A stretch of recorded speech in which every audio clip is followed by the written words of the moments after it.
Bienvenue à ce numéro du Journal des Journaux paru durant la semaine du 12 au 18 septembre 2016. Un numéro que nous entamons une fois n'est pas coutume avec l'hebdomadaire international indépendant Jeune Afrique à travers son numéro 2905 pour lequel Niger, état de choc, a constitué l'un des titres à sa une. Dans ce numéro, 20 pages sont consacrées au Niger. Ainsi, le journal titre à sa page 57 « L'Union sacrée ».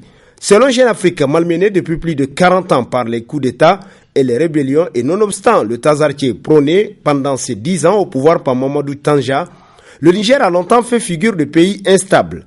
Ces querelles internes l'ont empêché de sortir de la zone rouge en matière de développement économique comme humain, malgré ses ressources naturelles, uranium, or, fer, charbon et aujourd'hui pétrole, constate l'hebdomadaire international qui renchérit. Pourtant, depuis 2011, en dépit des difficultés, notamment sécuritaires et financières, le Niger connaît une réelle stabilité politique. Certes, tout n'est pas encore exemplaire. L'emprisonnement durant la campagne présidentielle du principal opposant Hama Amadou ou la tentative de coup d'État déjouée en décembre dernier assombrissent le tableau. Et le Niger tient bon et semble avoir fait sienne les règles du jeu démocratique selon Jeune Afrique qui titre encore à sa page 79 Ali Idrissa, 45 ans, directeur général du groupe Radio et Télévision Labari.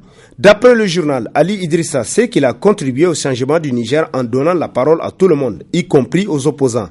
Ali Idrissa est connu pour être un représentant de la société civile très actif, en particulier dans la lutte contre la corruption et pour une meilleure répartition des revenus issus des industries extractives, tel que rapporté par le journal qui renchérit qu'aujourd'hui, avec une chaîne de télévision, une radio et 60 employés, RTL Niger affiche une assez bonne santé. Très populaires, ces programmes ne sont diffusés qu'à Niamey et dans sa périphérie.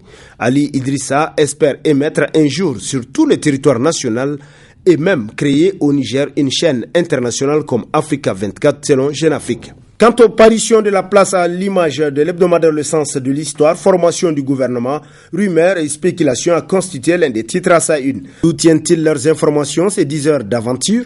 S'interroge le journal qui poursuit que pour le moment, personne n'a appris que les bureaux politiques des partis prenant à la formation du gouvernement s'étaient revus individuellement pour discuter de la répartition des équipes ministérielles et la nomination de leurs militants. Pour qu'un gouvernement soit mis en place, il faut nécessairement qu'il y ait des conciliabules à un niveau ou un autre des partis politiques, chose d'ailleurs qui ne peut rester secrète à Niamey, nous apprend l'hebdomadaire qui renchérit, et les spéculations avançaient même que les institutions de Bretton Woods, la Banque mondiale et le FMI ont été impliqués dans le projet éventuel de réduction de la taille du gouvernement de 42 à 30, 32 ou 36. Pour le moment, rumeurs ou spéculations, le nouveau gouvernement du Niger sera formé après nomination d'un Premier ministre ou confirmation de celui qui est en place et sur proposition du Premier ministre, le président de la République nomme les membres du gouvernement, constate le sens de l'histoire. Dans le même chapitre, l'hebdomadaire Le Républicain titre « Les inéquations du président Issoufou ». Les sources du journal laissent entendre que le MNSD, à travers Seni Oumarou, son président, prend langue directement avec le président Issoufou, sans intermédiaire. On ne peut préjuger de la position du PNDS, même si, selon toute vraisemblance, ce parti irait dans le sens souhaité par le chef de l'État. Mais on ne peut s'avancer sur l'attitude que des députés PNDS pas tout à fait contents pour diverses raisons pourraient adopter, selon l'hebdomadaire qui poursuit, peut-être qu'on aura affaire à des députés frondeurs, qui, de toutes les façons, savent que le président Issoufou est à son dernier mandat, ce qui favorise des luttes de positionnement internes au parti qui ne pourraient pas favoriser durablement l'alliance avec le MNSD. Une autre équation à résoudre, qui n'est pas la simple, ce sera la représentation des partis alliés à ce gouvernement dont la taille tournerait autour de 30 membres, constate le Républicain. Atteinte à la liberté d'accès et à l'égalité devant les marchés publics au ministère de l'Éducation nationale, plusieurs personnes écrouées titrent entre autres à sa une l'unique quotidien privé de la place L'Enquêteur dans sa parution du 15 septembre. Pour ce journal, ce n'est certes pas la première fois que des soupçons de favoritisme sont distillés relativement à l'attribution des marchés impliquant des entités de l'État. Mais dans la plupart des cas, l'affaire se désenfle au gré du temps. Sauf que dans le cas présent, le dossier est en passe de prendre une tournure inattendue. C'est ainsi que 9 personnes seront interpellées par la police judiciaire. À la date d'aujourd'hui, 4 de ces personnes sont poursuivies pour atteinte à la liberté d'accès et à l'égalité devant les marchés publics, nous apprend l'enquêteur qui renchérit qu'il s'agit de 2 fonctionnaires du ministère de l'Éducation nationale et de 2 fournisseurs. Aux côtés de ces derniers, l'on cite également le nom de l'ancienne ministre de l'Éducation nationale, Mariama El Haj Ibrahim, selon l'enquêteur, qui titre dans sa parution du vendredi 16 septembre en s'interrogeant pour d'accélérateur dans l'affaire du putsch des jouets pour qui sonnera le glas. Pour le journal, la coïncidence est beaucoup trop précise pour être un simple hasard du calendrier. Il s'agit du brusque coup d'accélérateur dans l'instruction du dossier relatif au présumé coup d'État, ce juste après la main tendue du président de la République. D'aucuns pensent que cette soudaine accélération obéit à l'agenda du chef de l'État dans sa volonté de former un gouvernement d'union nationale. En décidant de rallier la mouvance présidentielle, Seni Oumarou avait naturellement dans son attaché-case quelques exigences. Ainsi va le deal politique selon le quotidien qui poursuit qu'il s'agirait de la libération de ces militants détenus dans le cadre du coup d'État déjoué.